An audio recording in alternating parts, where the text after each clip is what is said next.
Ketua Umum Pengurus Pusat Dewan Masjid Indonesia (DMI), Yusuf Kala melantik pengurus wilayah DMI dari 4 provinsi, yaitu Papua, Papua Selatan, dan Papua Tengah, serta Papua Pegunungan untuk periode 2025 hingga 2030 di Aula Universitas Siapis, Papua.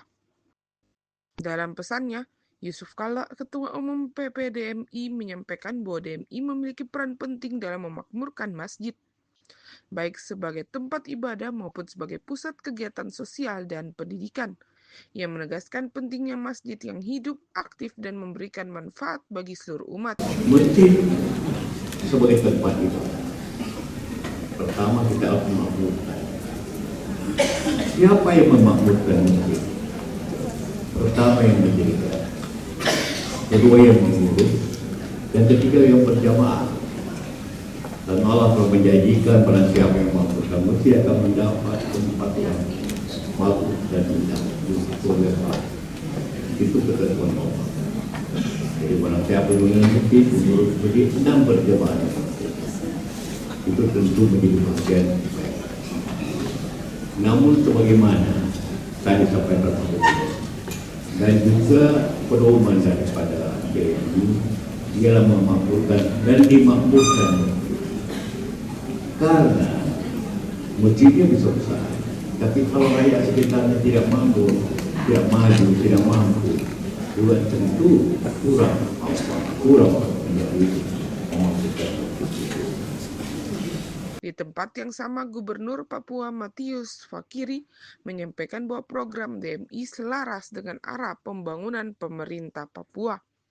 Ia menekankan dukungan pada digitalisasi layanan masjid, pengelolaan masjid yang bersih dan sehat, pendampingan sampai ke daerah, serta pengembangan masjid sebagai ruang edukasi ekonomi dan pembinaan generasi muda. DMI yang selaras dengan misi pemerintah Provinsi Papua khususnya, yaitu pertama, Papua sehat. Masjid adalah pusat pembinaan umat yang sekaligus dapat menjadi ruang edukasi kesehatan.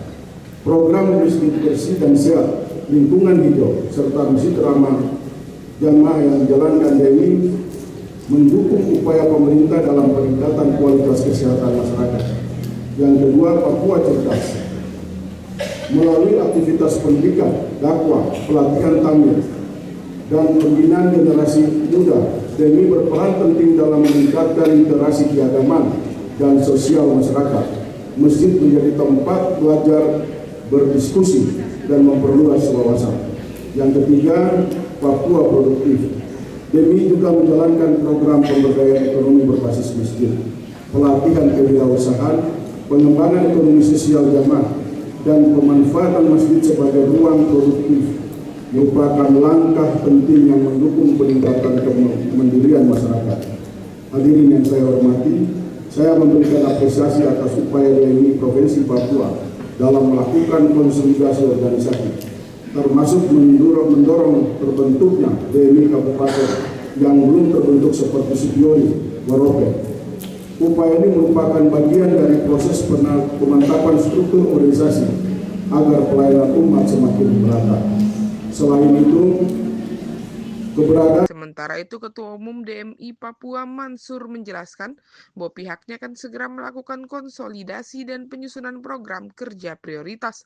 Salah satu program yang akan dilanjutkan adalah penyaluran bantuan 1.000 sak semen untuk pembangunan masjid di Papua. DMI Papua juga akan menghidupkan program Jumat Berkah, memperkuat gerakan memakmurkan masjid, dan mengembangkan konsep masjid ramah lingkungan serta masjid ramah anak. Bersama Jumatan Berkah tetap kita lakukan, kemudian masjid dan memakmurkan masjid dan dimakmurkan masjid itu tetap kita lanjutkan.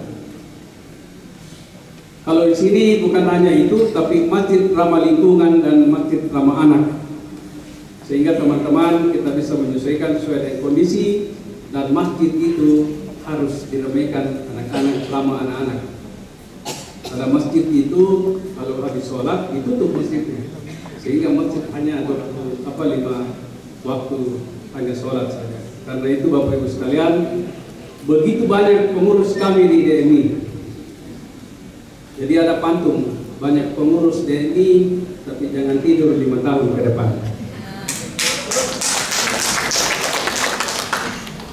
Itu dari saya, mohon berkenan Bapak Gubernur mensupport, mendukung, dan memberikan sambutan pada kesempatan ini.